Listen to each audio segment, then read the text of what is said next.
From the Delaware Softball Diamond in Newark, it's the nightcap of Day 3 of the Conference USA Softball Championship. One spot remains in the title game, and the top two seeds will meet to fill it. It's Jacksonville State against WKU.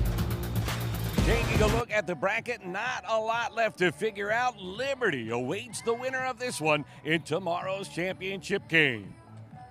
And hi, everybody. I'm Matt Janis alongside Dorian Shaw. Dorian, it's the top two seeds, just like we thought.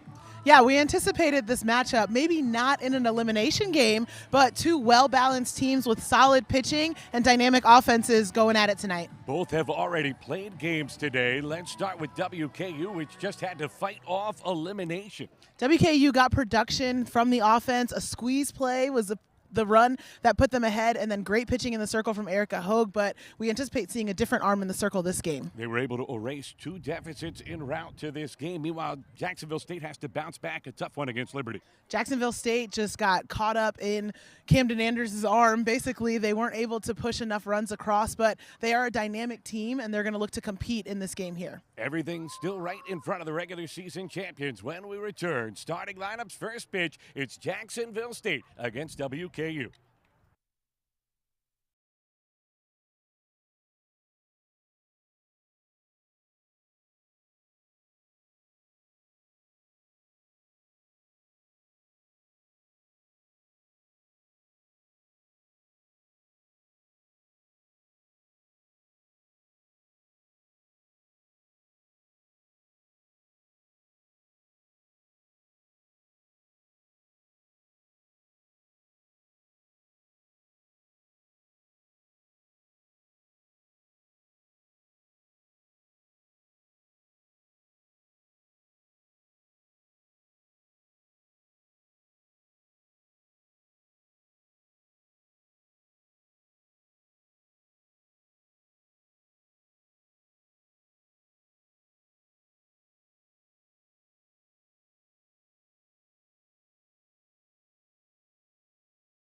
We started with 8, and then there were 3. Trying to whittle it down to a championship field. WKU against Jacksonville State, the top two teams in the regular season, squaring off to get to the championship contest. And the starting lineups have been introduced to the faithful here at the Delaware Diamond. Let's take a look at the lineup for the Hilltoppers. Right back to work. They just staved off the elimination, rallying back twice to beat Louisiana Tech. Jenna Blanton, a big part of it for WKU. Blanton came up big a couple of times in that game for WKU, but they got production and free bases all up and down the lineup. And the balance has been on display throughout the season and this week. Meanwhile, for Jacksonville State, their ace, McKenna Moore, pitched in the first game today, so they give the ball to their upperclassman, Jalea Holmes. Jalea Holmes came in relief during that first game against Liberty, and while she did give up the 3-run home run to McManus, she settled in quite nicely and was able to go one time through the order. So she's fresh and she's ready to go, and she's got a lot of innings under her belt. Now, if you look at your screen and you wonder what is going on, don't worry. Don't adjust your screen.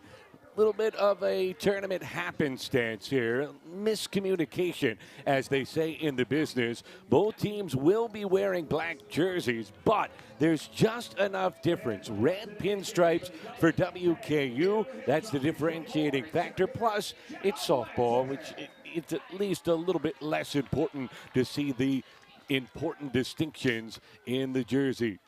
So we are just about set to go. Unusual circumstances, but a big-time stage. Jacksonville State against WKU to go to the title game, and Blanton fouls off the first pitch. Been a long day for the Jacksonville State fans. They were here bright and early. We're hoping that their day would have ended much sooner. As you see the numbers for Blanton, who had a successful opener, and is now behind the count, 0-2. Gamecocks, if they had beaten Liberty, they would have already nailed down their spot tomorrow, but instead have to work again. Meanwhile, WKU very happy to be here. As Blanton slaps this one towards left center, sinking fast, and just out of the reach of Nowakowski. Trickles away, and it's a leadoff double for Jenna Blanton. Tough break on the dive for Nowakowski. She had to cover a lot of ground to get to that sinking fly ball, and while she tried to keep it in front of her, wasn't enough to keep Jenna Blanton from advancing to second base. So right away, a runner in scoring position, and since WKU has been up against it, first inning offensive success has been the story. Bunting is Satterley, and she'll move the runner, throws to a moving target, and a good job by Phillips to find the bag and at least salvage it out. Phillips, good footwork over there at second base, both to hold the bag but also to clear the way for the runner. And they might ask whether she caught the right bag. Remember, in the two-base system, the defender is only eligible to the white base. The orange bag belongs to the runner, and so the WKU coaching staff checking with the umpires just to make sure they had a clear view of it, and they might challenge.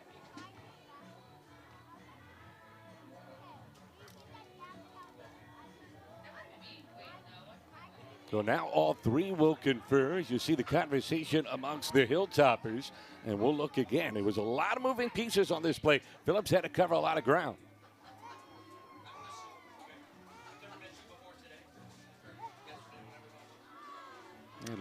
Looks like, yeah, contact with the white base, and then she crossed over the running lane, which unavoidable, right? And it didn't induce any contact. So I think, you know, head coach Amy Tudor is asking the umpires to talk it over. That is a common first step before the challenge. Coaches have a limited number of challenges, and so they can ask for the umpires to confer before they have to commit one of those challenges. And they do confer. She won't challenge. They'll stick with the out call. And kind of two pieces there. Was it the white bag? And then also the ball hit the glove. Did it move around at all? You don't often talk about possession on a catch in softball, but I guess you have to there. But she had it long enough. And now out for a quick early word comes Julie Bolin, the head coach for Jacksonville State.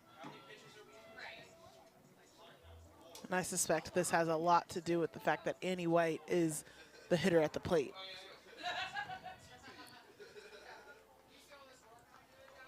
So both coaching staffs having a word. WKU, they scored a run in the first inning in the elimination game yesterday against Delaware. That was after they were trailing 1-0. They scored a run in the first inning earlier today against Louisiana Tech. Again, they were down 1-0. This time trying to get another first inning run, but get the benefit of a lead from it. Meanwhile, Jalea Holmes, quiet veteran on this Jacksonville State team. Not a big talker, but a big actor as she comes in and fires a strike to Annie White. Has been good her entire career, as has White, the junior, one of the best hitters in Conference USA.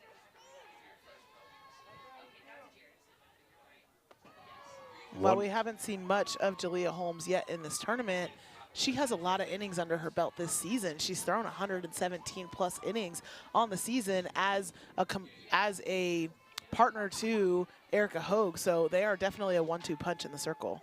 Fouled straight back. Remember, coming into the year, kind of thought she would be the number one, and then kind of more supplanting her with her work over the course of her freshman season. But, Moore has taken or Holmes, I should say, has taken more under her wing, has really done a nice job, even though it's not necessarily in her nature. She's a really quiet kid, usually only spoke when spoken to early in her career. As this one lined the other way into right, it hangs up, making the catch. Elrod tagging at third base, and scoring is Blanton. And right away, WKU has a lead thanks to an RBI from Annie White. And that's the kind of pressure that WKU can put on a defense. Blanton, with loads of speed, was able to leg out the double.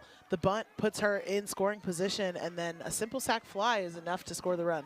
They appealed to make sure she went on time. Umpire says she did, so it's 1-0, 2 out, bases empty. And yesterday's hero, Morgan Sharp, will foul it back for strike one. Sharp got the walk-off win, infield single to beat Delaware. But with Holmes, she had a sub-3 ERA her freshman year, and her career-high ERA, 3.8. So she has been remarkably consistent. All 4 seasons good, and all 4 seasons within 1 run in terms of production. Got a taste of the postseason this year, earlier today, and a strike 2 on the foul ball to Sharp.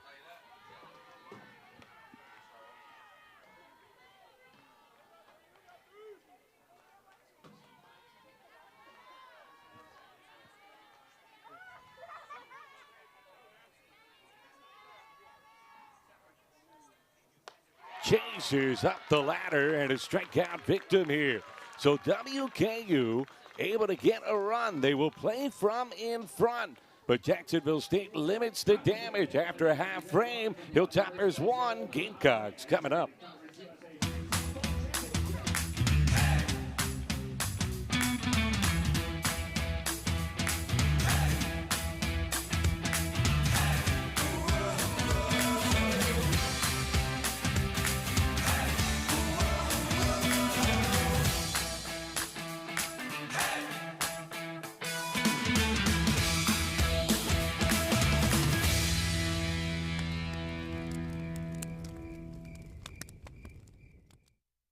When it comes to the health of you and your family, you want to trust in having the best partner for your well-being. Ranked a top hospital in the region, that's exactly what you'll find at ChristianaCare. Because you deserve excellence from your physician, specialists, nurses, and staff, with safe and convenient ways to get the care you need. And at ChristianaCare, we add in something special: love. It's at the heart of everything we do, and we do it all for the love of health. Your health. Hey, grab me one too.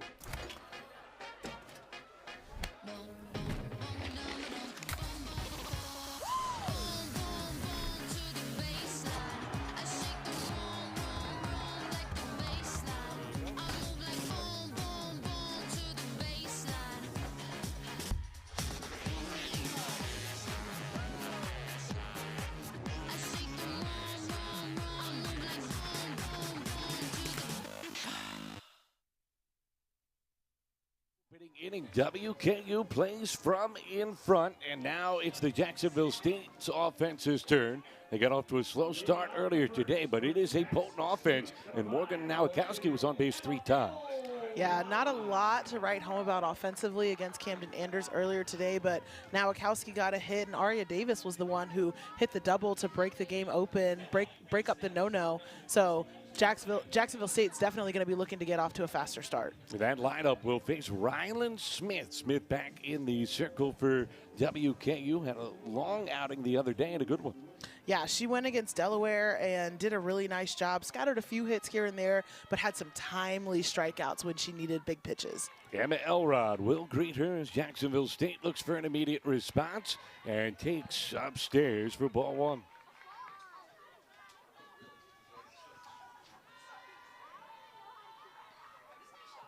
Elrod, the second-year starter. Junior hits for power and average. Tomahawks 1 to third. Murphy across the diamond and 1 down. Batting second, number 7, the center fielder, Morgan Nowakowski. Well, if you're Jacksonville State, a very confident team, and understandably so. 29 games above 500 on the season. Went 24-3 in conference play as Nowakowski takes a strike. But after game one and now with an early deficit, you don't want to let this fester too long. Confidence is a fleeting thing on the postseason stage, especially in winter go-home time, as that's fouled back. I think a lot of the messaging, whether it be coaches to player or player to player, is, hey, we have had a lot of success, and that's where we need to get our confidence from. It's not from the one game earlier today where we didn't find success. It's from the 43 other games where we have been able to find success, and that is the hallmark of what kind of team we are.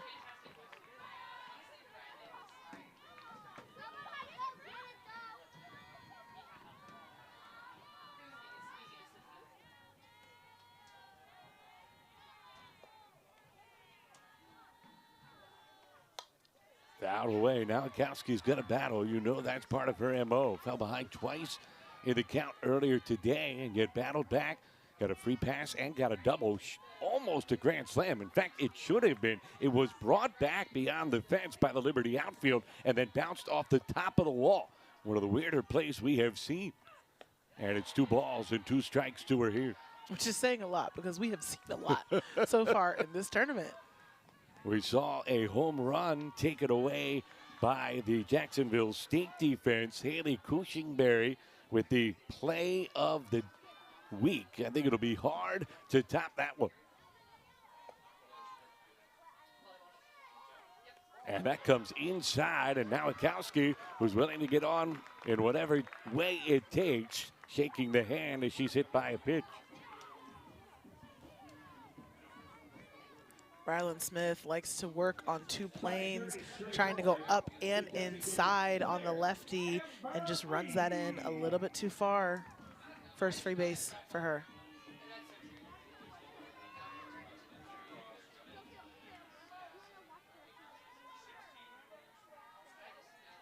So here's Reed. Reed got pinch hit for earlier today. Back in the 3-hole, important part of this offense as she takes upstairs for ball 1. Swati, Georgia native, natural hitter.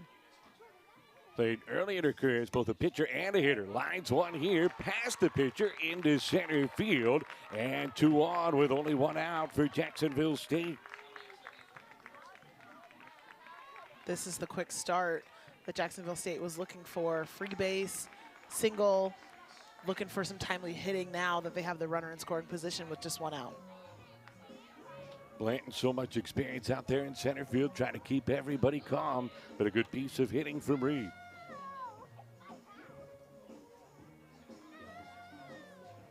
Yesterday, WKU started its day with a shutout loss to Liberty. It was a well-pitched game, just couldn't get anything going offensively. 3-0 setback, and then that dramatic 4-3 win, walk-off fashion against Delaware in a back-and-forth seesawing affair, and then staving off elimination with not 1 but 2 rallies to beat Louisiana Tech earlier this afternoon. Martin taking up and away for ball 1. Meanwhile, Jacksonville State has only played 2 games, and they've been pretty simple. They dominated Delaware and then got blown out by Liberty earlier this afternoon. It has not been quite as back and forth for the Gamecocks. As a wave and a miss, and 1-1 to Martin. Not sure if that's a good thing or a bad thing for Jacksonville State. Their emotions have to be a little bit fresher, but maybe a little bit less battle-tested on this stage.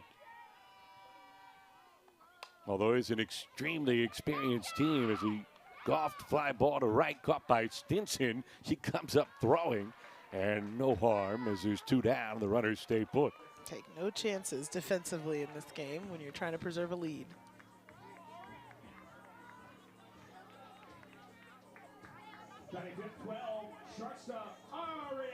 So now Aria Davis, shortstop righty hitter.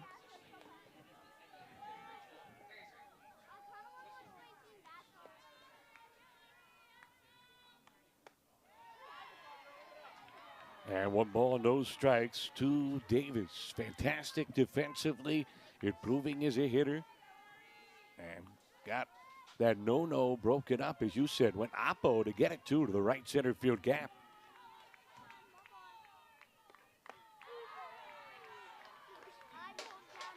And a ball and a strike to the Jacksonville State shortstop. Just 1 game missed in her first 2 seasons at Jacksonville State. Mainstay in the lineup. Had the ability to play right away. Good enough defensively and keeps getting better on offense as she fouls it back 1-2. Rylan Smith ahead of the hitter here. That was something that she did really well in her start against Delaware yesterday. She got ahead of those hitters, and then she was able to throw a wide array of pitches when she needed them. Change up, rise ball, curve ball, kept them guessing late in the counts.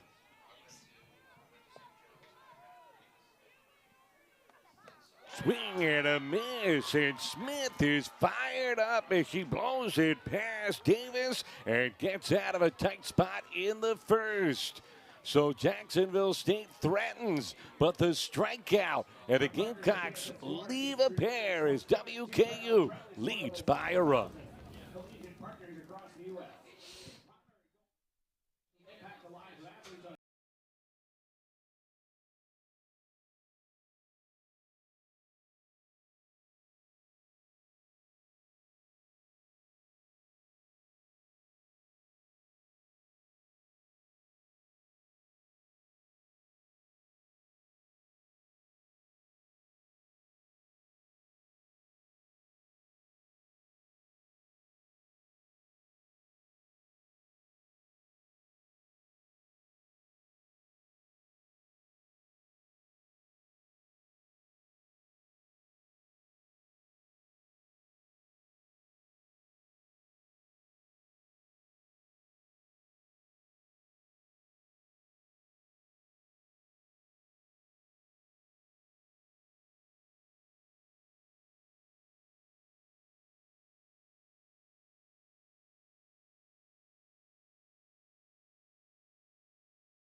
For the first time this week, WKU has scored first. They get to play with a lead. 1-0 the advantage after 1 inning. Amy Tudor back at her alma mater in her 13th season as the head coach. Has won this tournament 2 times, but vying for her first title since 2021 and feels like her team's good enough to get it.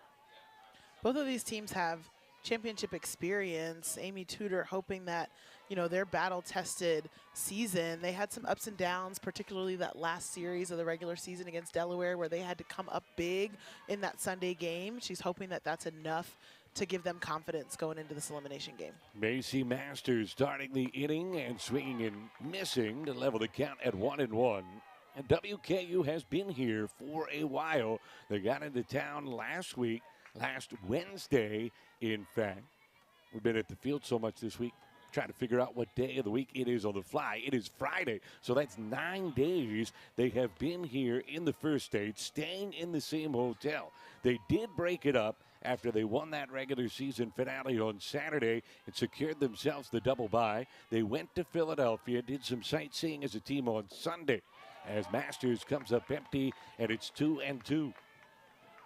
Went to the Art Museum, reenacted the Rocky Run up the steps. Reading Terminal Market, got themselves some cheesesteaks. Got to do that when you visit the city of brotherly love. That's hit the other way, hard but foul, and into the bullpen.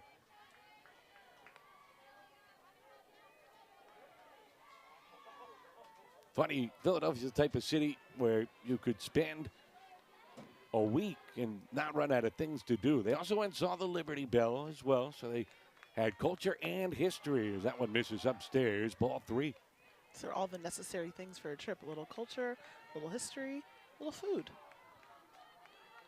A lot of food for some of us. What else could you want? Maybe get out of the hotel room as Masters looks at a called third strike. So good job here from Holmes settling in after the rocky start. Back-to-back strikeouts and one away in the second. Big out by Holmes here, putting it right at the knees. It's a nice looking pitch. And, you know, Macy Masters came into that at bat with 2 big swings. And so Jalea Holmes just continuing to attack the hitters. Here's Kendall White. And White takes a strike. Although Tudor did point out, hey, if we're going to stay in the same hotel for more than a week, we might as well make it worth our while and go out there and win the thing. And they are vying for a spot in tomorrow's championship game as it's 1-1 to the right-handed hitting left fielder.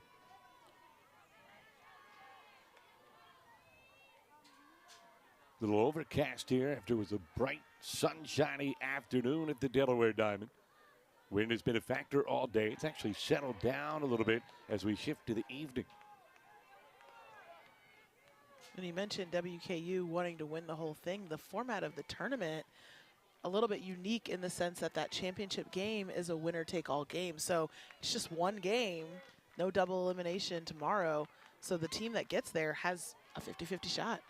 And remember, Liberty undefeated, but their reward for going undefeated is they got the rest of the day off. Don't have to play multiple games here in this penultimate day of the event. But they will be in a true championship environment tomorrow. Win, or that's it, as it's a full count here to White. Flames playing pretty well, though, so far this week. They've yielded just 2 runs in their 3 victories. And those came in the final inning today against Jacksonville State as White rips it to center. But a good job by Nowakowski. A fast jump and had her played perfectly for out number 2. A little bit more solid contact for WKU, though. So as they continue to go deeper into this game, trying to find confidence in some of those outs, even if they don't get the result, but they're getting contact that they like. Leadoff double since then manufactured the run, but here 2 out, bases empty. Stinson skies it a mile high to left. Cushingberry, who's an excellent outfielder, makes the grab. A simple play for her as she's all smiles. An easy inning for Jacksonville State. WKU still up a run.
The second inning, 1-0, Jacksonville State trailing. Julie Bolin in her second season in charge of this program, but more than 2 decades involved, has helped them reach 8 NCAA tournaments as an assistant, wants to get there as a head coach, and what a job she has done. Following a legend, being part of building the program to begin with as an assistant coach, but just picking up and not letting it drop off even a little as Kaiser rolls one foul to start the home half of the second frame. What I want to ask Coach is if and or how often does former coach Janet McGinnis call her with thoughts or opinions on what the team has got going on? Well, if you spent 2 decades at a place and then retired and your longtime trusted lieutenant took over, I bet you'd have several conversations with him. Just as a sounding board, perhaps. Excuse me, contact goes foul, third base side. The thing you have to really appreciate about Julie Bolin is something that, she has carried on from the previous regime, but that she was a part of building. They just find special kids, and then they teach them to be even better people. It's just unbelievable how polite they are, as that one's found back. Both of these teams, you walk by either group, and they will talk to you. Hey, how are you? I'm good. What are you doing? Aren't you getting ready for a game? But that's the kind of people that they are. As Julie Bolin told us this week, it's the golden rule. Treat people how you want to be treated. Simple as that. It's no special ingredient or recipe that you have to do. Just treat people well, and they'll treat you well right back. I love that. Culture is the foundation for success, and having an organizational culture that permeates through your players in a way that strangers, outsiders can see it and feel it, that's a big deal, and that's a win for coaches. It's a win for the first baseman there. Not an easy play. Annie White on the retreat into foul ground, able to make the catch. Over her shoulder, fighting what's left of the wind, and with teammates converging. Her teammates in the bullpen knew she had it the whole way. That was an early clap. So Kaiser is retired, one down, and now Ashley Phillips fouls it away. Phillips taking her hacks right off the bat, knowing that Ryland Smith likes to get ahead, likes to get that first strike under her belt. Smart plan. She's been at this a while. Senior, who also played 6 years of varsity softball at the high school level.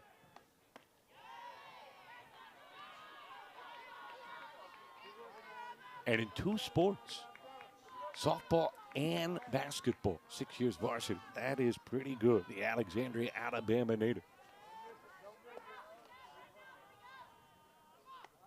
Line drive towards the gap, left center field. That's going to get down and cut off just in front of the fence by White. And a great play. It'll hold Phillips to a long single.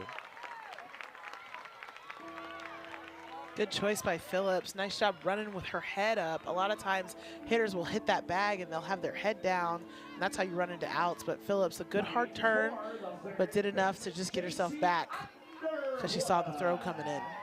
What an effort by White. Off the bat, I thought that would split the alley with ease, but she races over, cuts it off, and cuts down a base. JC Underwood, now the hitter. And a good cut, but fouls it straight back.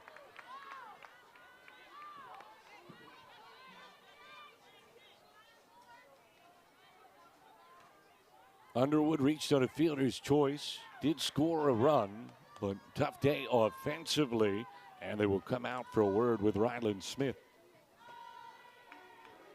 Smith, 1 strikeout in that first inning. That is her bread and butter. She has always been a strikeout pitcher. She has more Ks by herself than her other 2 uber-talented pitchers on the staff have combined, Erica Hogue and Maddie Wood. And she also was one of the best strikeout pitchers in the talent-rich state of Tennessee during her high school career. So as far back as she can remember, she's been mowing them down. But she has learned over her career to not just try to overpower hitters. She's become a true pitcher. Yeah, sometimes that power, right, if that's all you've got, teams can adjust to that. Eventually they're going to catch up to the velo, or they're going to pick a spot and be able to find a way to capitalize on it. What she's been able to do is develop complementary pitches. So her off speed, her rise ball, pitches that change timing and change the eye line are really effective to increase that number of strikeouts that she does want to get. So conference ends, 1 out runner at first. And Underwood goes the other way with some carry. Stinson reaches up. It's over her head, off the fence. Phillips will go to third and stop there. A double for J.C. Underwood. And Jacksonville State's got something cooking.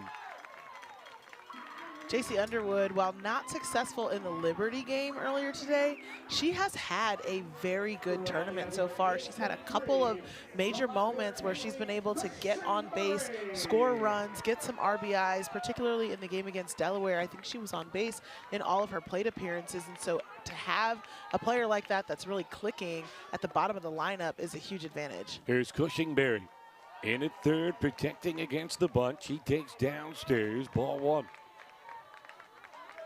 Cushingberry, who so good at getting on base, the on-base percentage north of 400, and worked her way on with a late walk earlier today.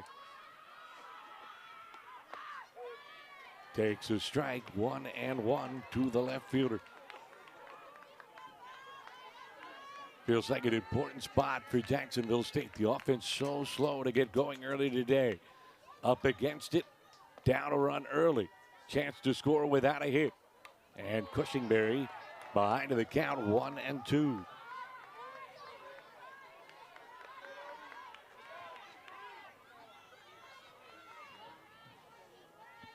Phillips, not a burner at third, but not slow-footed either. Infield cheats in at shortstop, back on the right side. And a liner toward short, just out of the reach of Sharp into left field. A run scores and an RBI single. Haley Cushingberry ties the game.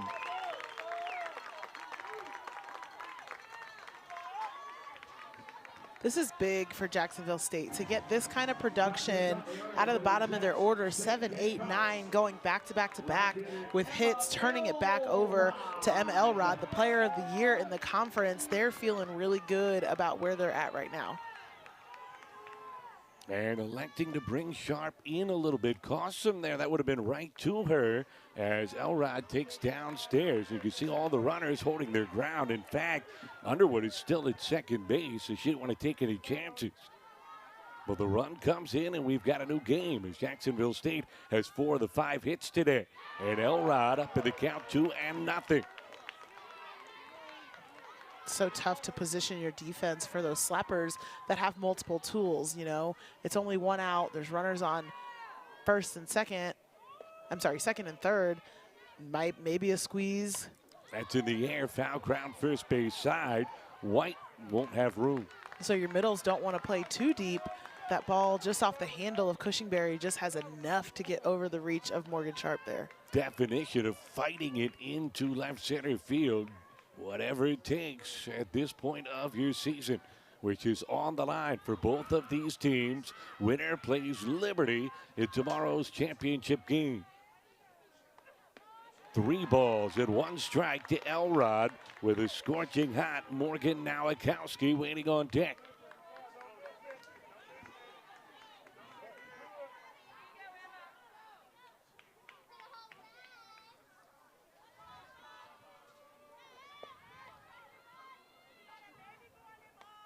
Went off speed and found the zone. Gutsy pitch for strike 2.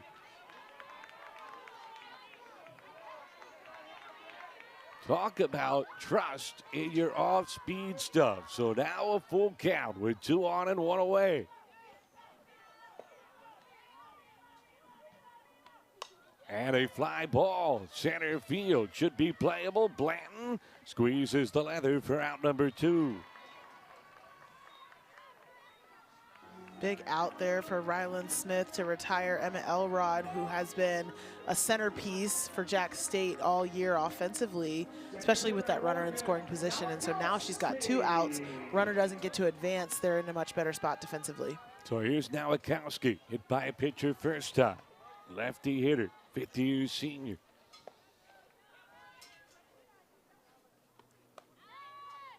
Frame try, unsuccessful for the freshman Satterley. Let's go back to that 3-1 changeup. What a pitch. That's when you know you really trust your pitches, when you throw that changeup 3-1. Hitters are not expecting that. Especially upper portion of the zone, as that's low and outside. If Elrod was sitting on it, it might still be going, but crossed her up and put it where she needed to.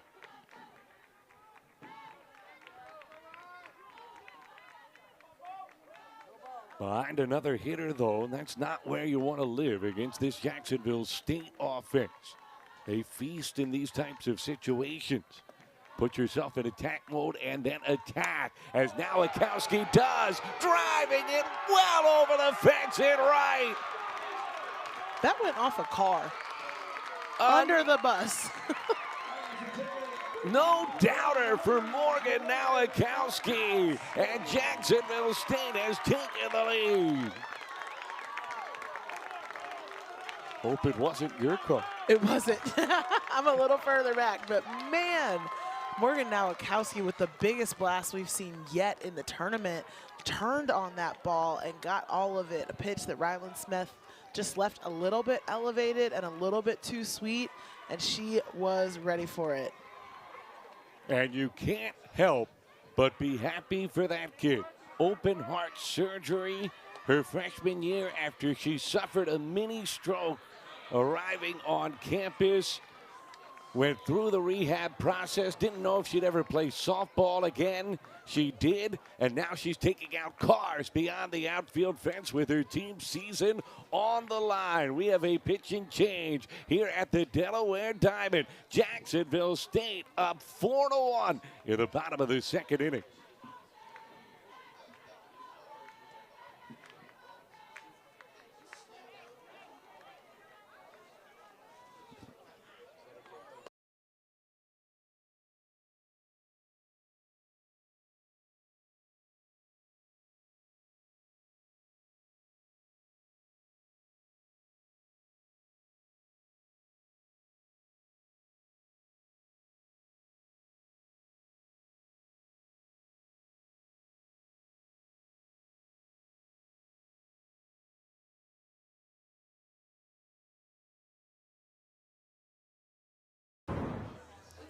Bottom half of the second inning, we've got two explosive offenses here.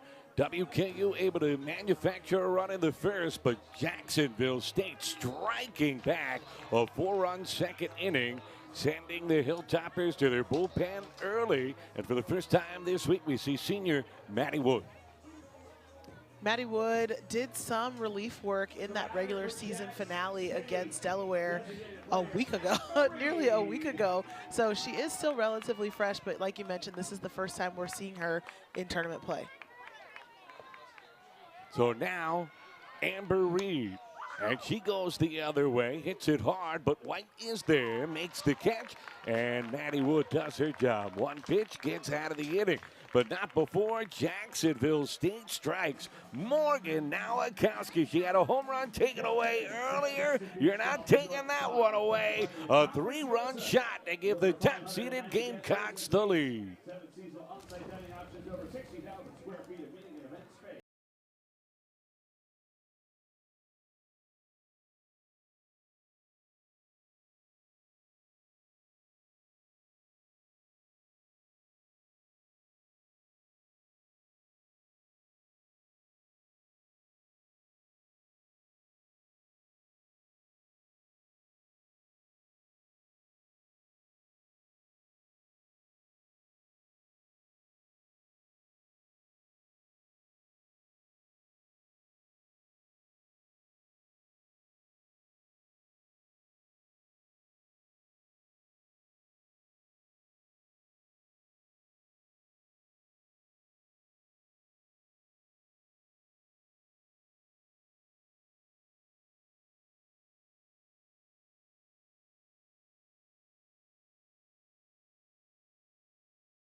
For the third inning, and WKU went from up a run to down by 3. Life comes at you fast. Jacksonville State really had a good regular season series against the Hilltoppers, swept them, outscoring them 18-3, and now up by 3 as we go to the 3rd inning.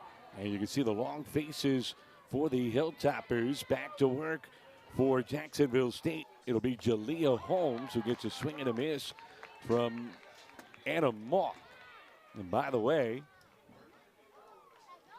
we got some help. The SIDs all here and all giving us information as maybe a new mitt needed for catcher Michaelin Kaiser. But we were talking about Julie Bolin and how much she talks to her former boss. We got some information on that. Yeah, we heard that former coach Jana McGinnis has been doing Jacksonville State's ESPN Plus games, and she's coming back as a working retiree to work with women's basketball as her brother-in-law is their new head coach. So a true family affair for the Gamecocks. I thought Jacksonville State's announcer sounded smart, so now that makes sense. And appreciate Donnie Smith for the information. All the sports information directors for the teams in the field this week. We could not do this, whatever this is that we're doing, without them. They provide all the information and all of the access as Mock takes low and inside. And it is 2 balls and 2 strikes to the second baseman.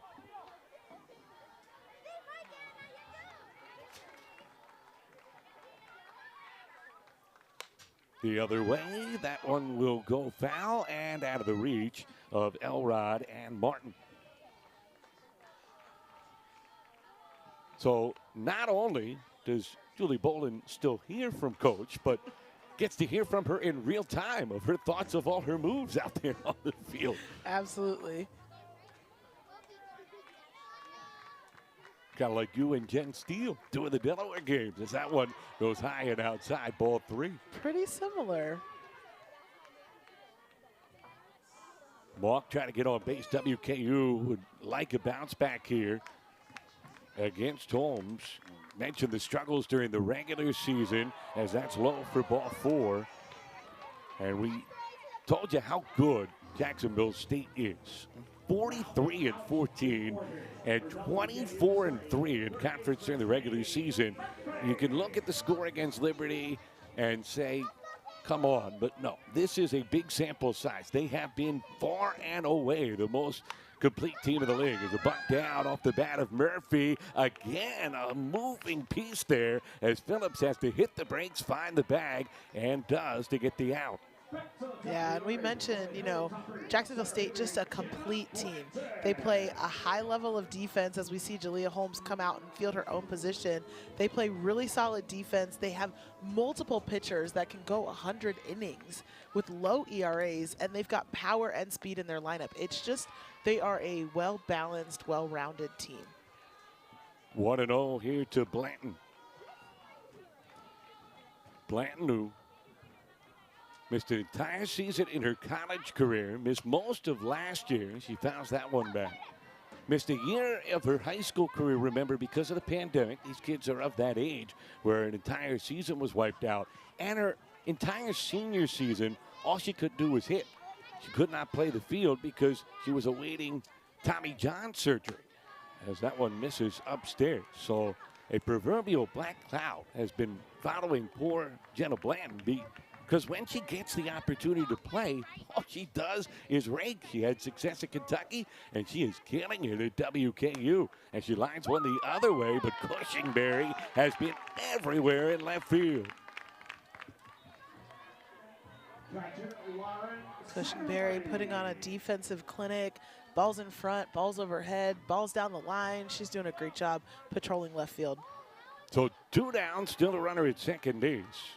And now Lauren Satterley.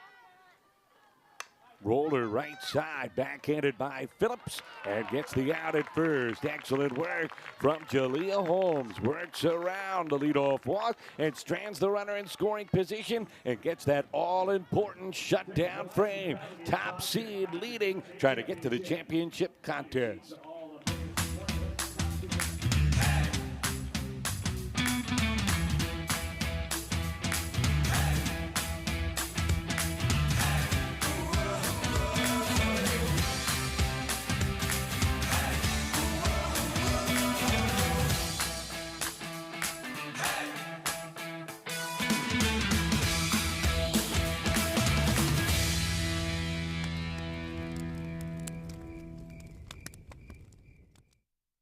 When it comes to the health of you and your family, you want to trust in having the best partner for your well-being.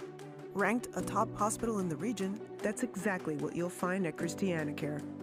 Because you deserve excellence from your physician, specialists, nurses, and staff, with safe and convenient ways to get the care you need. And at ChristianaCare, we add in something special: love. It's at the heart of everything we do, and we do it all for the love of health. Your health. Hey, grab me one too.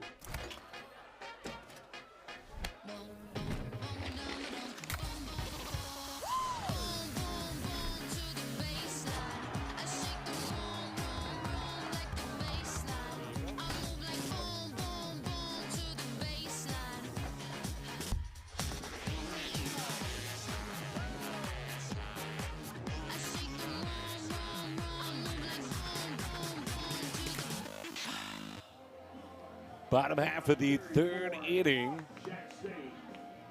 Maddie Wood back to work. She threw one pitch, coming in relief, and got an out. And stemmed the tide for WKU after Jacksonville State exploded for 4 runs in that second inning. And now it's Katie Martin taking ball 1 from Wood. It was a home run from Morgan Nowakowski, who also drove in both their runs in the opener earlier today against Liberty. So it has been a very productive day. I guess it's fair to say she's been their offense single-handedly. Certainly a bright spot so far today. Big cut comes up empty as that one disappeared. Good pitch from Wood. Very good pitch. I was thinking the same thing. I'm like, ooh, that thing just fell off the table. That was like a Hunt for Red October pitch. It's on the radar screen and then it's not. We're hunting for red right now. 2 teams whose primary colors are red, both sporting primarily black here in this one, as a swing and a miss from Martin, 2-2. It's a nice job by Maddie Wood, just slowing things down for WKU. Her job in relief here, keep the lead to 3. Until your team can get back in it offensively, keep your team in the game. That'll do. A strikeout of Reed, or excuse me, of Martin, and 1 away.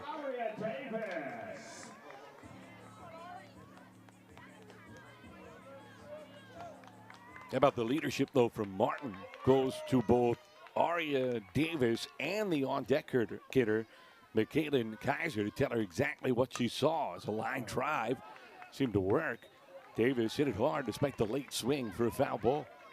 Yeah, and just a reminder, this is the first time that Jacksonville State has seen Maddie Wood since that regular season series, and so they haven't had looks at her, and so that information being passed from hitter to hitter is really important for them to catch up to her quickly. Hartley Hines, good reflexes over there at first base, able to dance out of the way as this one headed towards the gap, racing over Blanton, covering the ground to make the catch in the alley for out number 2. So much high-quality outfield play, just a lot of speed out there, just all across the whole tournament. We've seen so many good plays. The jumps, too. Good reads, and the speed can do the rest. Especially with the wind that has been a factor. Not much of one right now. As Kaiser hits it sharply deep in the hole, just out of the reach of Morgan Sharp, as you continue to put the kibosh on the defenses today, Dorian. 2-out single here for Jacksonville State. Yeah, Morgan Sharp, she was pinched just a little bit up the middle. I think in her normal positioning, she would have had a shot at that play, but still would have been deep in the hole. Again, every time somebody dives this week, you expect them to come up with it. That's where they've set the tone as Murphy gets the high hopper and gets the out to end the inning. And good work out of the bullpen for WKU from Maddie Wood. We're through 3, though. Hilltoppers have some work to do. They trail by 3 in a must-win game.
a great week at the Delaware Diamond. Big one here. Jacksonville State and WKU. Winner of this one will march on to face Liberty in tomorrow's CUSA championship game. It'll be at 12 noon on CBS Sports Network.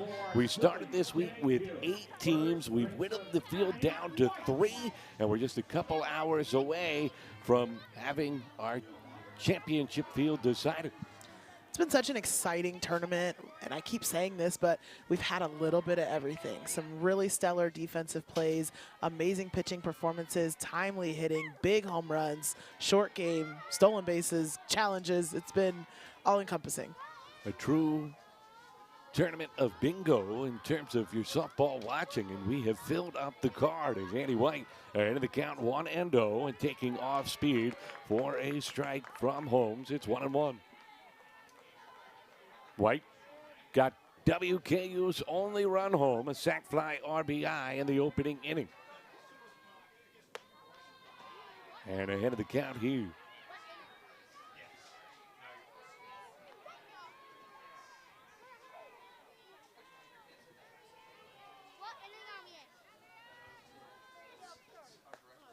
Comes up empty, and it's 2-2.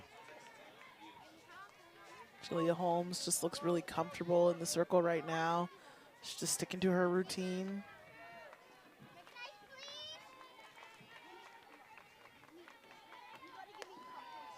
She's always been a contact hitter.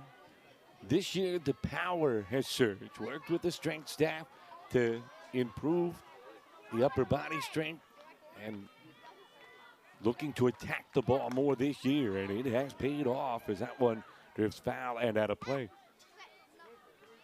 Our own Caleb Flieger, who has helped run our broadcast this week, is the owner of that car that got hit on the home run from Morgan Nowakowski.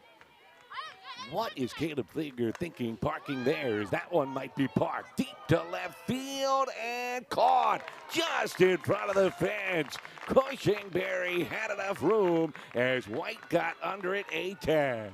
You know, outfielders will go seasons waiting for an opportunity to rob a home run. And Cushingberry has had multiple opportunities today. That one not quite over the wall, not quite a robbery, but man, she's doing such a good job. But she's had so much practice. She was ready. She found the wall. She was ready to jump if need be, but then she didn't panic. Sometimes you see outfielders play that into a home run. Yes. They try to leap and sell it, and it slips out of the glove.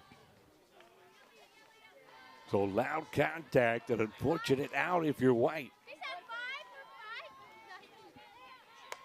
And that one goes the other way. Cushingberry able to chase it down. What can't she catch today? She's deep into the celebration repertoire out there in left field.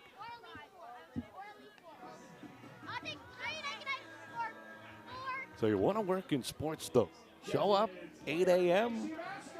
Work 4 games 2 days ago, 4 games yesterday. Show up bright and early today and get a big dent in the roof of your car. Leave with damage in your car. Here's Macy Masters, pops one up the other way. Martin makes the catch, and a quick 1-2-3 inning induced by Holmes. Got some help from her defense as the Park just holding the long fly ball from White. But things going well right now for Jacksonville State. Haley Cushingberry's defense, a big part of the story as the Gamecocks have a 3-run lead.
bright sunshiny day. Now it's turned into an overcast evening. Breezes died down though, and still quite pleasant at the Delaware Diamond, where the stakes have gotten high. Championship game berth on the line as J.C. Underwood taking low and inside. Regular season champs playing like it here in this must-win game, leading WKU 4-1.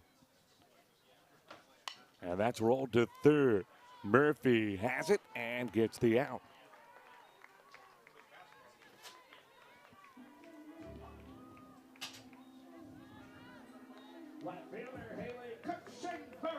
Cushingberry not only the fantastic defensive day, but also drove in a run with a single her first time up, literally doing it all.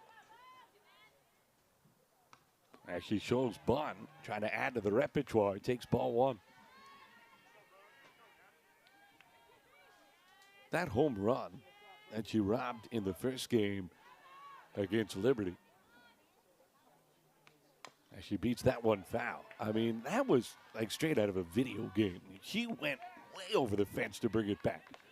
Yeah, that was a verifiable home run that she brought back. It wasn't just like, oh, it's at the wall. It was over the fence. And she reached over and quite literally brought it back instead of just reaching over the fence that we so often see, as we've kind of modernized the term to make sure we can make it fit whatever circumstance we need. If that's not on SportsCenter later today, Cushingberry is owed an apology from the SportsCenter execs.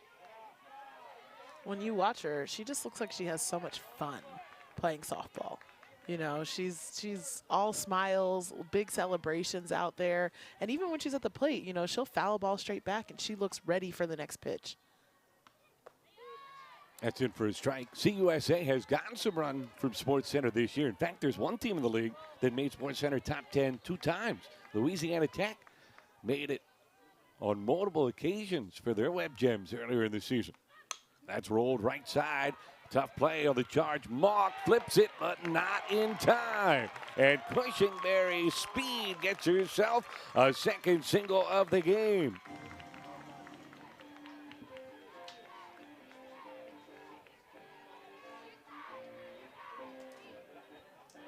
Right hitter, Emma Elrod.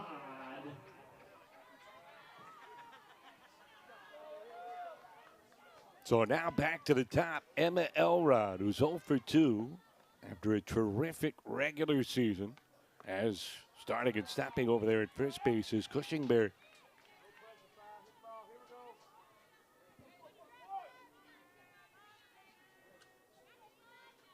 RBI, runs, hits, doubles, top 5 in the league in all of those as she beats that one foul third base side.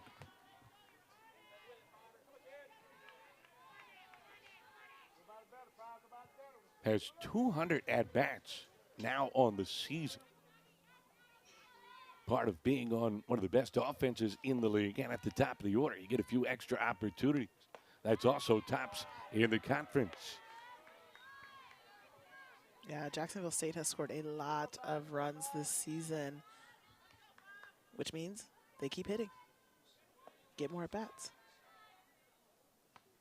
Elrod, who loves to work out. She takes her lifting very seriously, and not just to get big, but because she wants to be a more powerful hitter. Not the tallest of kids, only about 5 feet 4 inches, but all heart and all muscle as a big cut comes up empty. Julie Bolin joked she's the type of kid after a workout, and you just give her a little compliment. Hey, leg day today, huh? Legs looking good. Or upper body lift, looking strong. She says, oh, thanks, Coach. You just made my month. Roller towards third. Murphy's got it. Long throw, and it brings White into the lane of the runner, but she holds the bag, and they get the out. Second of the inning. Cushingberry moves into scoring position. Assistant coach Haley Sims over there seems to think that maybe Annie White didn't have contact with the bag when she came across to make that catch. So we'll get another look at that. Ooh, the 1 foot was on the White initially. Did she still have it as she made the catch? Because the left foot was on the orange bag. So they'll first confer, and then we'll see if we get a challenge.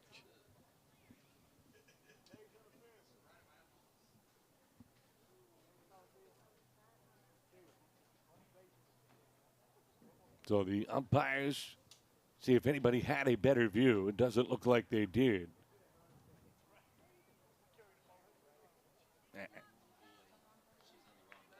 Looks like they are not going to challenge.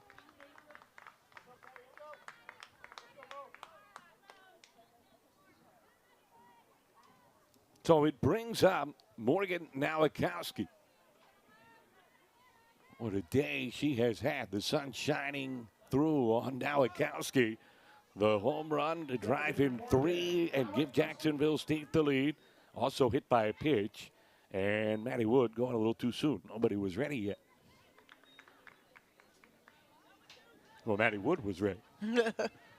But not our umpire or Nowakowski. Sun breaking through the cloud cover here at the Delaware Diamond. And that's in for a strike to the center fielder.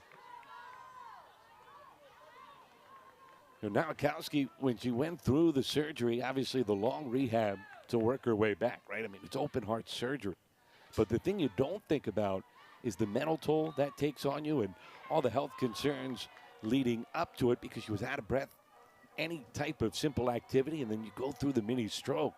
And the coaching staff recommended a sports psychologist to her, and she said that made a world of difference as it bounces off the plate and will allow Cushingberry to move up to third.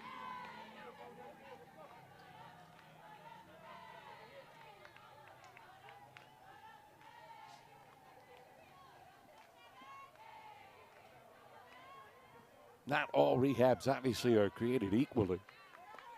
Some more impressive than others. The rehab from open heart surgery, top of the list, is a roller to second. Moggs got it and gets the out. And Nowakowski retired for the first time today. But she has already given Jacksonville State the lead after 4. The Hilltoppers trailing by 3. They need a rally.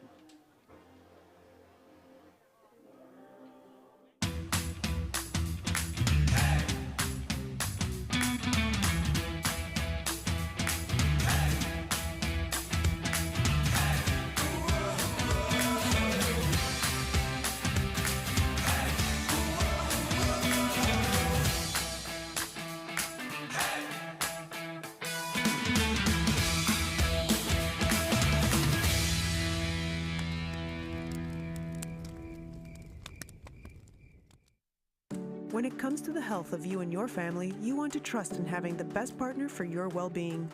Ranked a top hospital in the region, that's exactly what you'll find at ChristianaCare. Because you deserve excellence from your physician, specialists, nurses, and staff, with safe and convenient ways to get the care you need. And at ChristianaCare, we add in something special: love. It's at the heart of everything we do, and we do it all for the love of health. Your health. Hey, grab me one too.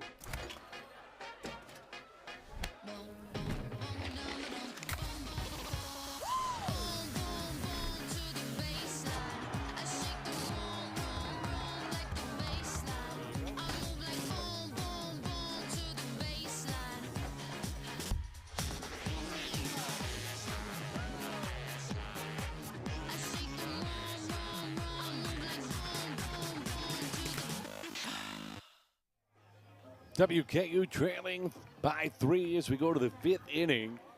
And fine performance here from Jalea Holmes. She gave up a run in the first frame, but has settled in quite nicely since. Has yielded just 1 hit as she goes to work against Kendall White and just misses to start the frame. Holmes went 7 innings scoreless in the regular season against WKU. As that one finds the zone 1-1. I tell you, sitting next to the SIDs, that is the penthouse for broadcasting.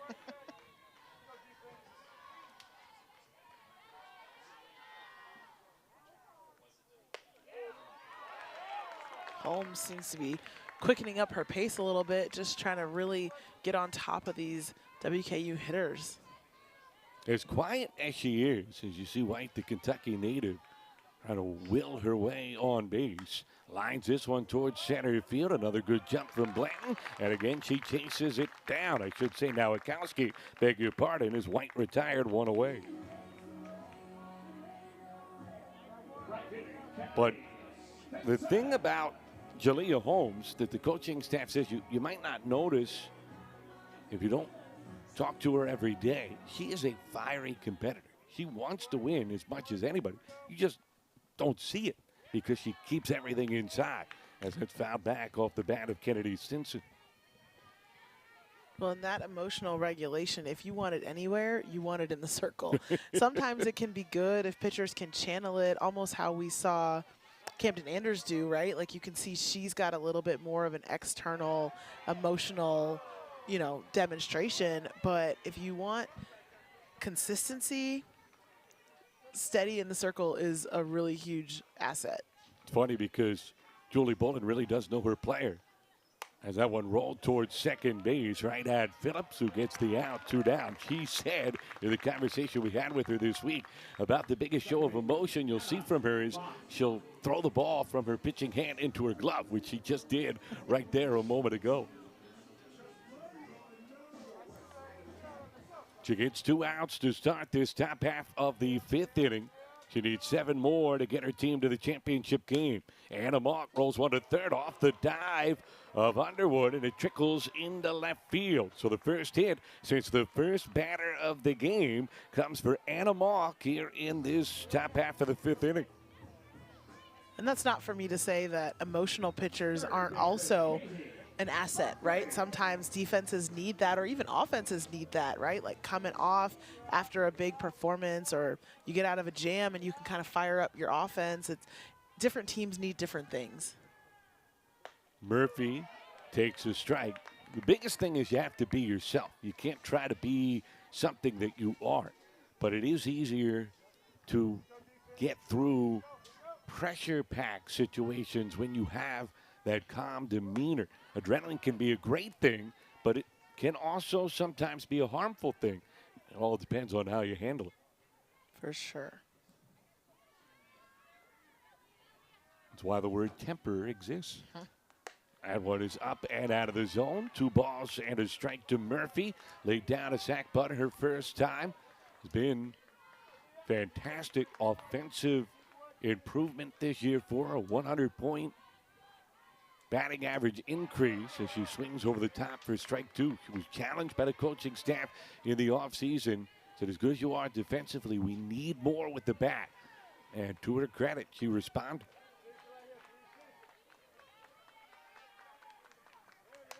Fouls it away here, and that's the open line of communication both these coaches have with their teams. It's awesome to be able to challenge your players in terms of what they can contribute and what you see for them, and then be able to put in the work and see the results.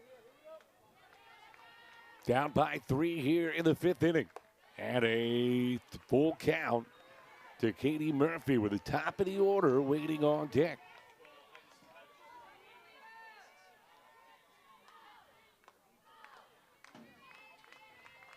Here comes the payoff.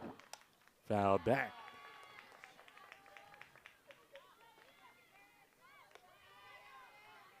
So making Holmes work. Remember, you do have McKenna Moore, potentially, who you could bring in if Holmes were to fatigue. Long way to go to get there. But Moore has had to pitch earlier today as that's lined towards right field and caught by Elrod.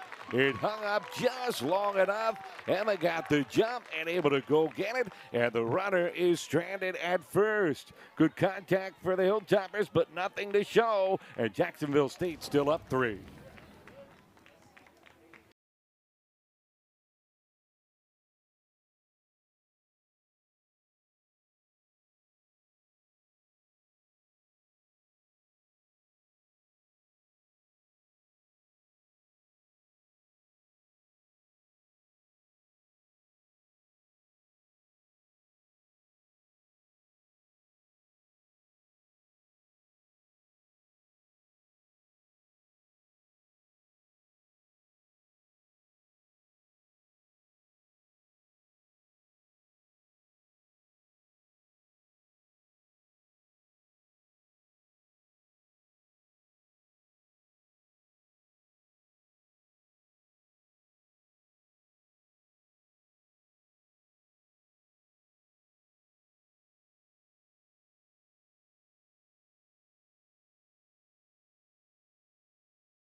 It's a 3-run lead. There's one reason why. Her name is Morgan Nowakowski. The second inning with 2 on. She hit a drive to right center field, and no doubt about it, home run. But watch where this one lands. Right on top of the roof of a car. It belongs to our director, Caleb Flieger. And look at the damage. So the WKU fans may have not liked that home run, but no one disliked it more than poor Mr. Flieger. I'm sure he will be sending his bill to the university. Amber Reed leading off the bottom half of the 5th inning, and that one misses low and outside for ball 1. It was a no doubt about it shot from Nowakowski as that one hit hard from Reed the other way, and one hops the fence in left center, and it's a double for Amber Reed.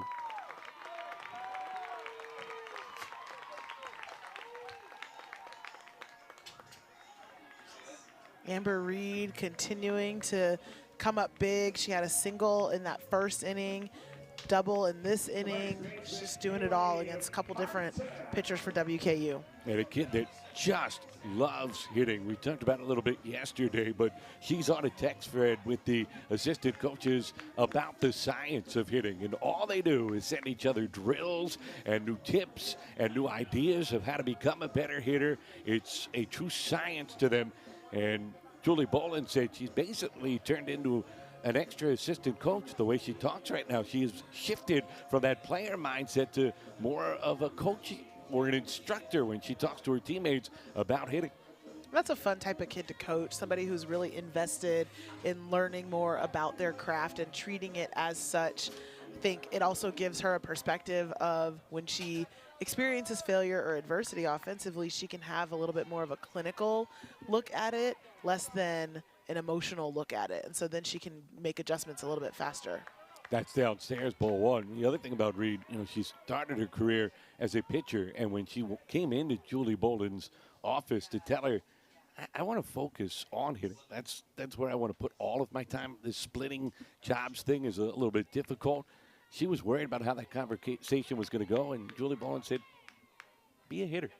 I get you. That's where your passion lies. That's what you want to do. Go ahead, have at it. And she has done a fantastic job.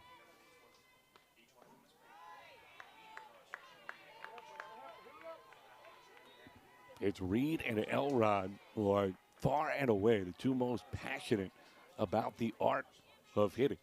And it shows. Elrod Player of the Year. Reed has been a nightmare in the middle of the order for Jacksonville State. Now, the duo have combined for so much damage and trying to add to this 3-run lead here in the bottom half of the 5th inning.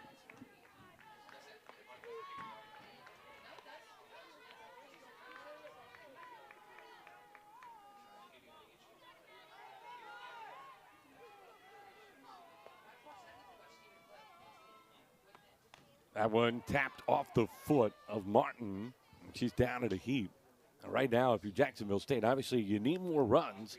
You want to make sure you lock down this spot in the championship game. But the last thing you want to see is anybody get hurt. Oh, right on the shin. That is definitely not fun. And no shin guard there for any type of protection. And nothing they can do about that, too. You just got to wait for the pain to go away a little bit. Sometimes it takes a couple weeks. When you get it right on that bone, leaves a little bit of an indentation. Not that I know from experience. That does not sound fun at all. Martin getting some encouragement from her head coach. Must not be too bad. They're laughing about it alongside the umpire down there. Back to our lip reading. It looked like she said, I'm fine. Glad you're getting good at it, because I am not. And she is going to stay in the game. Martin, who hit safely in each of the final 11 games of the regular season, rips this one, but caught at third. Murphy going to the backhand and taking extra bases away from Martin.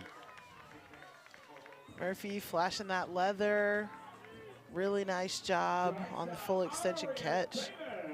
Save the umpire, too. And they are talking about it down there at the hot corner. Thank you very much. From our guy in blue is Aria Davis. Taking ball one here from Maddie Wood. Wood has done a good job. Came in with her team down by 3 and has done exactly what the Hilltoppers need. Has kept the deficit right there. Trying to do that again with a runner at second base. And 1-1 to Davis. And Wood pitching through some discomfort here. She injured her hip down the stretch of the regular season and has not been 100% since. That one bounces up there. In fact, she missed a couple weeks, but was able to return penultimate week of the regular season. Pitched in every game of the regular season finale here at the Delaware Diamond in must-win games for WKU as they secured the double bye. And now making her first appearance this week as that's fouled away. Well, it's such a smart choice to use her in those regular season games. It wasn't that they needed to, because the other pitchers on staff, Smith and Hogue, were pitching well, but they knew that at some point they were going to need her in this tournament, and they wanted her to get some game experience, be able to turn her arm over, pitch on this field, and it's paying off now. Well, that glove, as she looks at the pitch selection,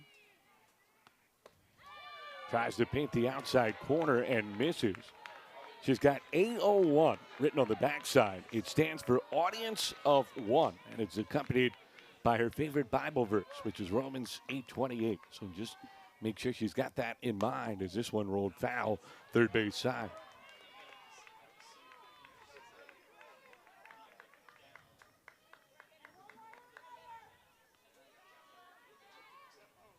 Coaching staff said the kid loves softball, but even more loves this team and just enjoys being around her teammates. And she bounces this one to third, does Davis, and Murphy able to make another play. Good job to reach out and get that one from White, and that's 2 down in the 5th inning.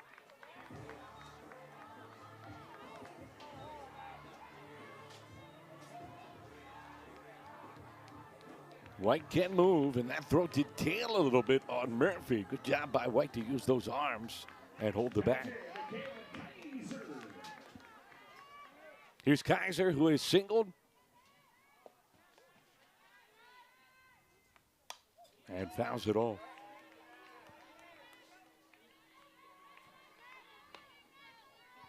Another thing about Maddie Wood, you would think senior, loves her teammates, been at this for a long time, maybe one of those leaders, and she is, but in her own way. She's a leader by example. She's not a vocal kid. As she gets a ground ball to short, and she's leading by example here with her arm, trying to keep her team's hopes afloat. As we go to the 6th inning, they've got 6 outs left to erase a 3-run deficit.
What you got to do when you're trailing by 3, got 6 outs to work with, summon the good vibes of one of the best mascots in college sports. The Hilltoppers trying to work some magic. Trying to get a little bit of magic from Big Red. You gotta love these kids, whatever it takes. As you see the WKU offense getting ready, still dancing, still having fun. Gotta stay loose though, too, right? Gotta stay loose. They're a solid team with a strong resume. They have a lot of confidence that they can dig their way out of this deficit. And top of the order due up, so feels like this is an important inning as Jenna Blanton slaps the first pitch to shortstop, and they just barely get her. Aria Davis couldn't hesitate, didn't, and got Blanton by a half stride. WKU at this point might have to challenge.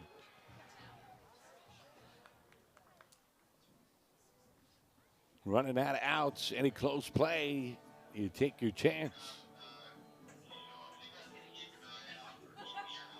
Man. Pretty bang bang. Aria Davis showing off the strong arm. So they will challenge. The previous play at first base is under video review. To the naked eye, it seemed like she was out. WKU coaching staff right there and dugout all disagreed. And watching the replay, it was, again, a frames difference. And imagine if we didn't have replay in this tournament. There would be a lot more consternation. Haven't been a lot of calls overturned. There would be a lot of people that felt like they were wrong, though. And that's the worst part, is just not knowing for sure, right? Having your opinion be different than the opinion of somebody else who gets to make the call. At least in this case, you get to know with a little bit more certainty. Well, WKU understands what it feels like. Great shot there from the crew, and I think that foot is still up. Fantastic work from our ESPN Plus crew that have been at this for 3 days now. 3 long but fun days here at the Delaware Diamond. But WKU last night, they had to endure not one, but 2 challenges after they had earned a walk-off win in an elimination game. First, they had a call challenged at first base, very similar to that, and it was tie goes to the runner, and that one upheld as safe. And then Delaware, because you have to challenge the specific parts of the play, used their second challenge that the runner left early from second base. Poor Lauren Satterley thought she was completely inconsequential to the play. Bases loaded, tie game, 7th inning. And she came very close to leaving that bag early. It was inconclusive. A frames difference either way. You could not tell, so the call had to stand. But if you're Lauren Satterley and you watch that replay, it's still got to scare yourself. And I'm sure that was a coaching point for the Hilltoppers. Let's stay on the bag if we're not going anywhere until well after the pitch is released. Definitely, and the length of time that it took, that the umpiring crew took reviewing that play, had to have made WKU, and specifically Lauren Satterley, very nervous.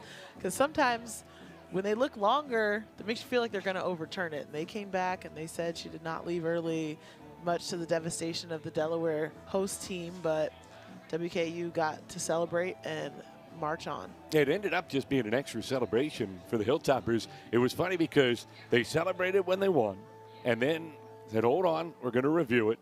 And then it came back that it was upheld, and they started to celebrate, but the umpires did a good job saying, hold on, we're going to challenge again, as Jen Steele did give the heads up that she planned to use her second challenge. And it did lead to an uproarious third celebration and a long day of softball here for the Hilltoppers. They staved off elimination a second time earlier today, but now up against it. And the call is confirmed, so the challenge fails, and the first out here in this 6th inning. Lost it all that. Really good play from Aria Davis because Blanton can fly. I was just thinking the same thing. So here is the aforementioned Satterley. Wonder how long it took for her to sell her heartbeat last night. Between the joy of winning and the nerves of that review once they explained to her exactly what it was they were looking at. I mean, it took me a while to come down when I got home, so I can only imagine after having played in the game. Late cut, and it's 1-1 to the freshman catcher. WKU team culture so strong this year. Both of these coaching staffs talking about how much they like working with these groups, player-driven and player-led programs, and how fortunate they are to have those type of teams.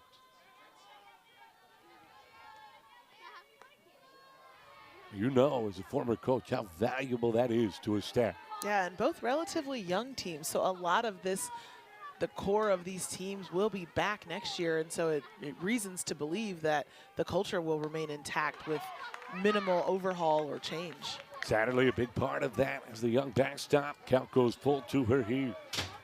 But yes, it is a lot of fun to coach a player-led team. It doesn't feel like pulling teeth, trying to get change, accountability, responsibility, investment, right? That's just what they want to do because it's who they are and they want to do it for each other. Julie Bolin went as far as to say to her coaching staff, savor this. It won't happen many times again in your coaching career. Check swing, did she go? No appeal, no swing, and a free pass here for Lauren Satterley.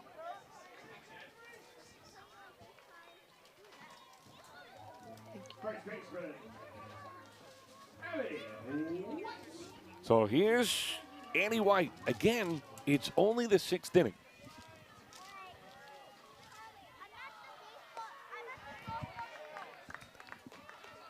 One strike here to White.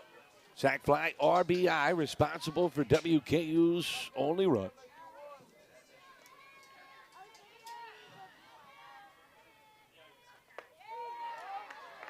Wind has calmed down, so you can get this out of the park. We saw Nowakowski hit a home run earlier, so getting even one here, then all of a sudden set yourself up where you just need one base runner in a swing. As this is popped up right side. Holmes making that tough, though, right now, as good communication from Martin, who calls everybody off and catches it for out number 2. Annie White just missed that, just a little bit underneath with the barrel.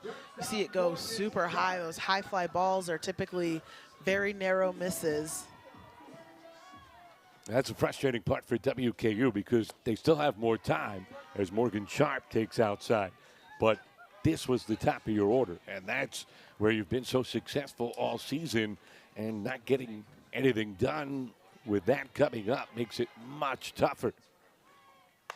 Round ball through the hole. Morgan Sharp continues to come through, and the tying run will come to the plate with the leading home run hitter for WKU. This is cinema here. Very dramatic, some of these situations. Jalea Holmes doing a really nice job quieting WKU's offense, but Macy Masters known for the long ball, an opportunity potentially to tie the game here. Earlier, Jacksonville State was warming up both McKenna Moore and McKinley Portillo, but Holmes has settled in since. The entire infield joins the conference here. It's obviously a huge spot. Want to go over how they want to attack Masters, who Holmes has had success against, but has had to work to get it. Deep count for a strikeout in the second, and then another long at-bat that resulted in a pop-up in the 4th. Yeah, we've talked multiple times this week about Macy Masters and how she doesn't get cheated. She just has a different kind of swing. You know, you can hear it, it sounds different, it looks different just because of the amount of power and explosion that she has. And so Jalea Holmes is going to have to be really strategic about where she positions her pitches, changing speeds, changing eye levels, making sure that she keeps Macy Masters off balance. Started a career at Virginia Tech, second season at WKU. Also the kind of kid coaches said almost too unselfish. Doesn't worry enough about taking care of herself. Always thinking about her teammates, thinking about them, and the way she can help them right now is to come through herself. She's got 15 homers on the season. That's tops on the team and amongst the league leaders, too shy of the league lead this year. Good pitch from Holmes, paints the corner for strike 1.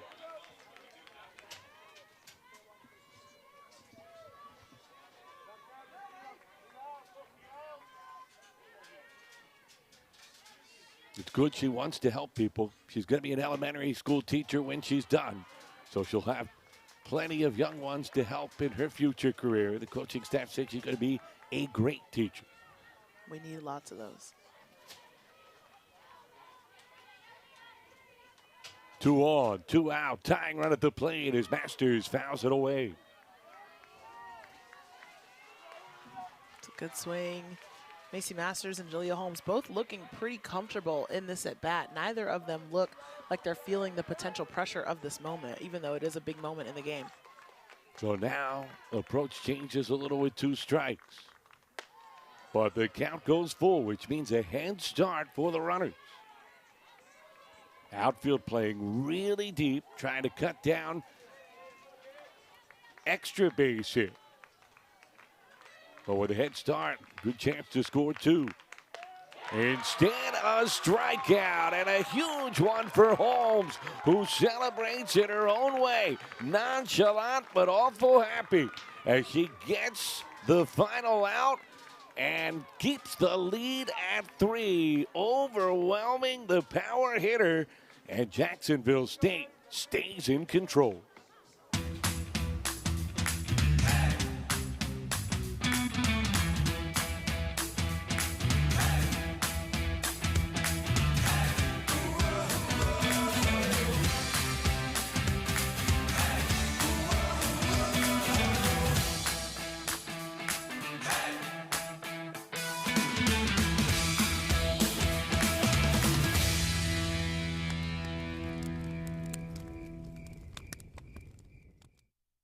When it comes to the health of you and your family, you want to trust in having the best partner for your well-being.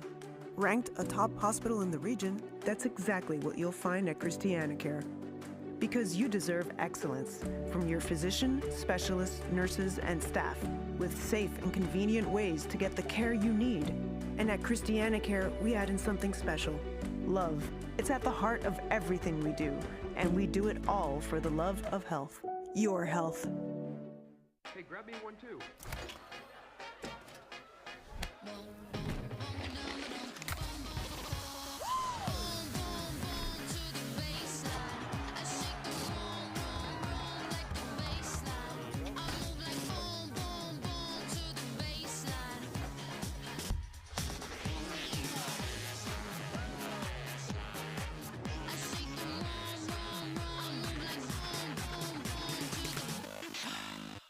Bottom half of the 6th inning. What a job by Jacksonville State senior Julia Holmes, getting out of a first and second jam.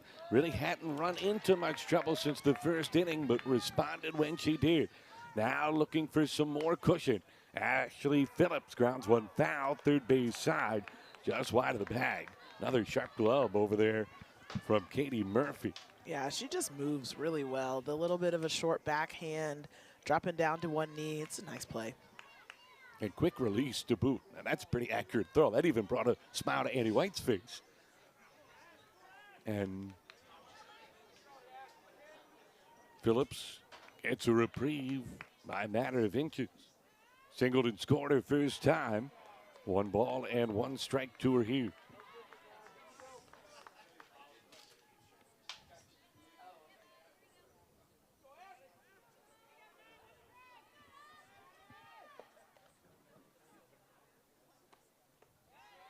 Two balls and a strike. You know, Phillips, who finished the season strong, actually closed the campaign with the average up over 300 at 304, which is the highest it had been since she went 1 for 2 on opening day and was batting 500. That one rolled foul towards her own dugout, and it's still 2-2 to Phillips. Started strong, finished strong. That's what I'm hearing you say. You hit your milestones at the start and the top.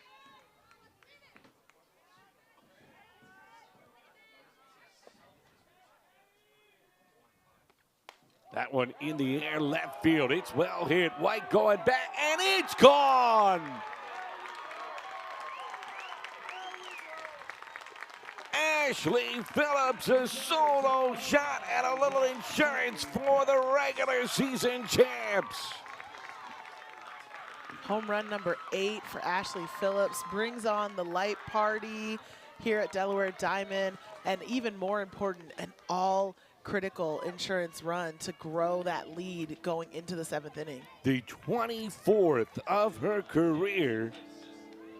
And she gets the belt from Nowakowski and high fives from all of her teammates, and that had to feel good for the senior.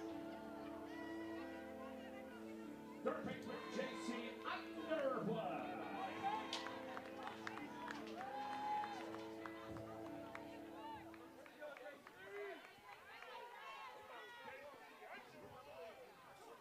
So now Underwood is the lead up to 4.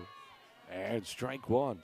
All that talk about WKU getting themselves within striking distance, and then Phillips with one swing actually increases the lead.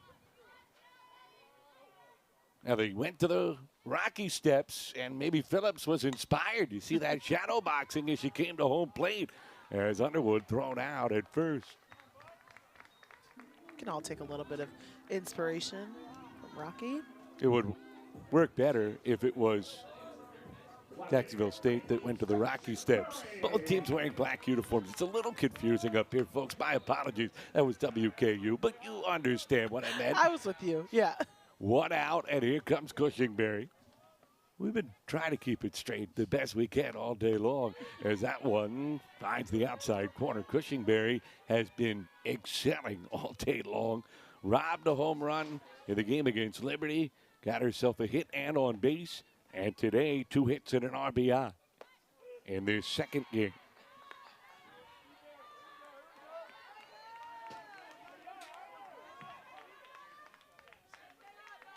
Wood has gotten in front 0-2. That's the first run she allowed. Remember, she came in right after the Nowakowski home run. Ooh. Satterley missed it, and the home plate umpire paid the price. I feel like that one caught everybody back there. It might have hit Cushingberry, too. Tell you who would hit the hardest. Our home plate umpire. And no one feels worse about that than Satterley. That's a bad feeling as a catcher because, I mean, that's a tough play. You're reaching across your body, but they look out for each other all the time. Yeah. Good sport. He's got a smile on his face.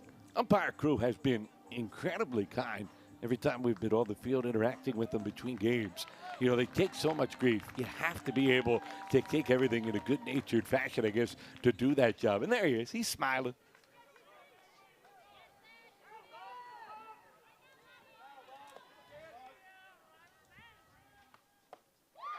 Just off the outside corner, 2-2. You know, I do basketball with my friend and partner, Christine Corinmata. She doesn't have quite as warm a relationship with the referees, so I'm not used to them liking me as this one rolled foul. I normally bear the brunt of her criticism during basketball season. It's part of being in a partnership. That's right. My problems are your problems. And I've got a lot of problems that I pass on to her, too. Don't worry. You found out these last few weeks. Cushingberry, first multi-hit game since Valentine's Day, by the way. So she brings it in the big spots, celebrating the holiday and in the championship stage as that one rolls foul third base side. No better time for her to find that next multi-hit game than today in a tight spot with their backs up against the wall.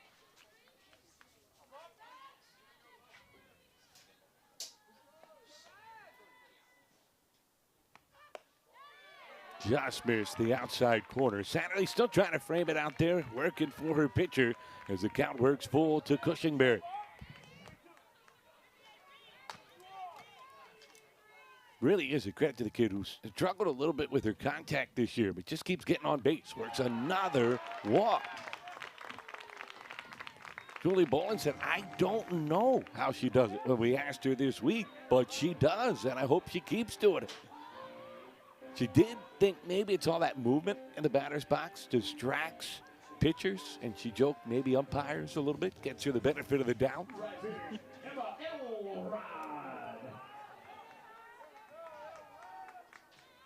So Phillips, the home run. And now Cushingberry at first with 1 out as Elrod takes a strike.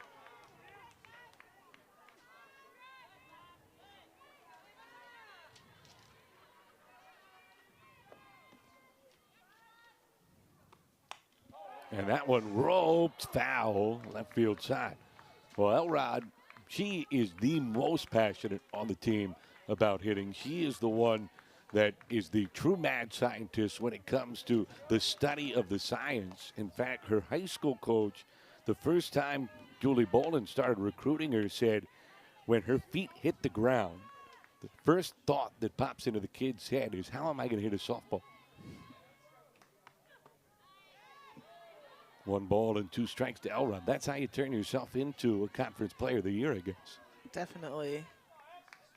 A fixation with improvement and strategy and mental performance is definitely a feather in your cap when you're climbing the ranks of college softball. Chases downstairs. It is a science, a little bit of art to it as well, and part of that is dealing with failure. It's baked into the game. As she returns to the dugout, she'll be, well, maybe eventually guided by the fact that her team is up 5-1. But right now, she's not too happy at herself. That is that passion for the science. Here's Nowakowski. It's been a science for her and an art form this week as she takes a strike on the outside edge. When you mentioned Nowakowski and the sports psychologist relationship, that when she was coming back from that surgery and rehabbing and trying to get back into the swing of things, it's so valuable to invest in the mental performance side of things. And whether it's, you know, because you're coming back from an injury or something else that's got you sidelined, or you're just trying to be better with 2 strikes, better in big moments, there's just a lot of tools and strategies that you can use, and being able to employ those, keep your heart rate down, breathing practice, thinking, you know, visualization. It's an extra skill that hitters that invest see a lot of benefit from. She's seen a great deal of benefit from it, and Jacksonville State has reaped the rewards as she fouls off another pitch. Kid that realized she wanted to be a Gamecock when she was 10 years old. Went to a Jacksonville State softball camp, and the players treated her like $1 million. And she said, I want to treat others the way I was just treated. So why not go there? She went through the recruiting process, but it just kept always gravitating back to Jacksonville State. And that's where she picked to go. They stuck with her through all of her health scares and through the rehab process, helped her get the sports psychologist, and look at what she has done. Strikes out here as it ends the inning, but it was her 3-run home run that gave Jacksonville State the lead. WKU still trailing, down by 4. Phillips adding to the lead. They are trying to fight their way to tomorrow's championship game.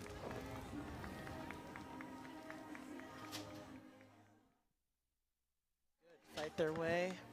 Time with the punches was nice.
USA Softball Championship. Last chance time for WKU, trailing Jacksonville State 5-1. Winner of this goes on to face Liberty in tomorrow's championship game.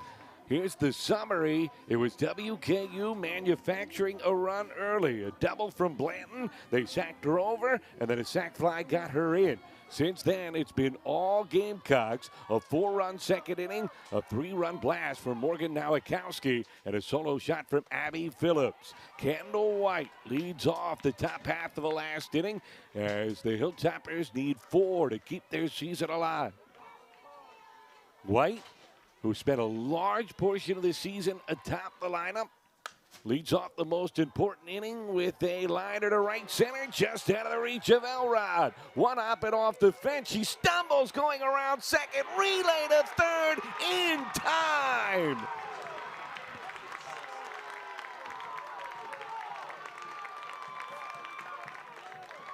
What a play from Jacksonville State, and heartbreak for WKU as White slipped rounding second, was in no man's land and had to keep on going. And a perfect relay throw as Aria Davis on the tag to get White. Here's Stinson, and she takes the first 2 pitches out of the zone, 2-0 to the right fielder. So a double and an 8-6-5 putout puts Jacksonville State 2 outs from the title game. This is in the air, deep to left field, and it is gone. Stinson keeping hopes alive, a solo shot. And WKU back within 3. Well, they brought the bubbles. And the home run chain, haven't gotten to use it very much in this last game, but maybe that'll get them going as they've still got 2 outs left to work.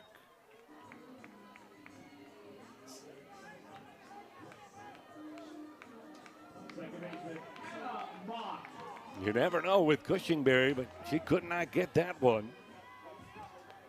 And Stinson, power at the bottom of the order. That's her 10th home run out of the 7 slot. Now it's Anna Mock. And just out of the zone, ball 1 of your WKU. Obviously, the out at third base hurts, but you do follow it up with the home run. You can't worry about what could have been. And now back to the task at hand as it's 2-0 to Mock. Need base runners here, obviously. A game they've been out hit 9-5. Liberty watching intently to find out who the opponent will be tomorrow. And it's 2-1 here to Mock.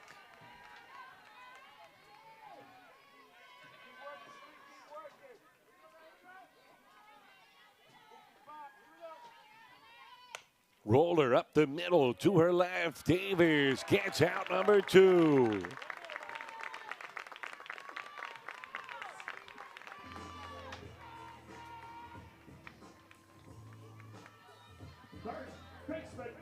Aria Davis so smooth out there at shortstop. You see the hustle from Mock, but can't beat it out. Last chance time. Katie Murphy swings through the first pitch. Holmes looking to go the distance here. The senior trying to pitch her team into the championship game. And it's 0-2.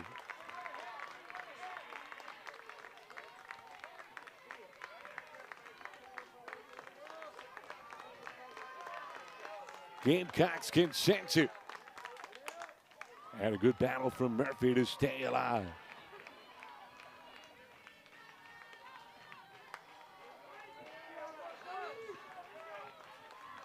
A lot of seniors might have been upset, upstaged in their final year by the breakout season of McKenna Moore, but not Jalea Holmes. And here she is on the big stage.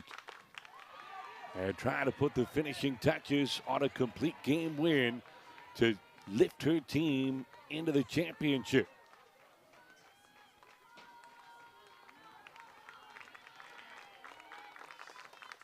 Roller to short. Davis gets the out, and Jacksonville State is going to the championship game for another crack at Liberty. second straight appearance as they will try to get their revenge over the Flames from both earlier today and last season. Congratulations to the regular season champs. Game number 11, the Jackson State Gamecocks. 5. So a 5-2 victory as they outlast WKU. Congratulations to the Hilltoppers as they win 39 games this season and reach the penultimate stage of this Conference USA tournament, but they come up one stop short. And Jacksonville State will hope to finish it off as they flash the W's and they get to the CUSA Championship,